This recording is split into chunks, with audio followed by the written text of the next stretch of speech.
बुद्धिमान उल्लू खामोशी की सबसे बड़ी ताकत। बहुत समय पहले की बात है। एक घने जंगल के बीच बरगद के एक बहुत ऊंचे और पुराने पेड़ पर एक बूढ़ा उल्लू रहता था। दिन में वह सोता था, लेकिन जैसे ही रात होती वह चुपचाप जाग जाता और बस देखता रहता। वह बोलता नहीं था, किसी को सलाह नहीं देता था, किसी बहस में नहीं पड़ता था, बस हर किसी को ध्यान से देखता और समझता था। उसकी यही आदत उसे सबसे अलग बनाती थी। एक रात उसने देखा, एक छोटा लड़का एक बूढ़े आदमी की भारी टोकरी बिना कहे उठा लेता है और मुस्कुराते हुए उसे घर तक छोड़ देता है। उल्लू ने सोचा, अच्छाई कभी शोर नहीं करती, वह चुपचाप हो जाती है। अगली रात उसने एक और दृश्य देखा। एक लड़की अपनी माँ पर तेज आवाज में चिल्ला रही थी। माँ कुछ नहीं बोली, बस चुपचाप खड़ी रही। उल्लू ने महसूस किया, क्रोध आवाज को ऊंचा करता है, लेकिन इंसान को छोटा कर देता है। दिन बीतते गए। उल्लू हर रात कुछ नया देखता रहा। कभी कोई अपने खिलौने बांटता, कभी कोई भूखे को खाना देता, तो कभी कोई खुद को सबसे सही साबित करने के लिए दूसरों को नीचा दिखाता।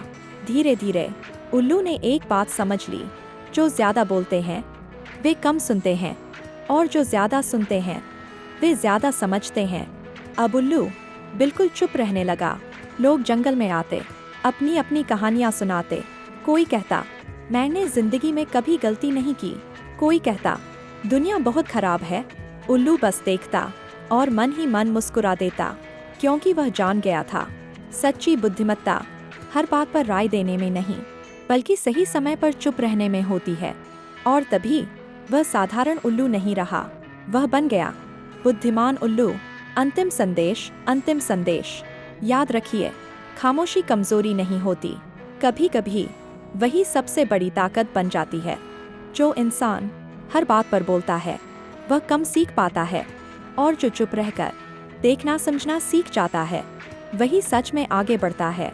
अगर यह कहानी आपके दिल को थोड़ा सा भी छू गई हो तो लाइक ज़रूर कीजिए, शेयर कीजिए, क्योंकि हो सकता है किसी को आज कम बोलने और ज़्यादा समझने की ज़रूरत हो।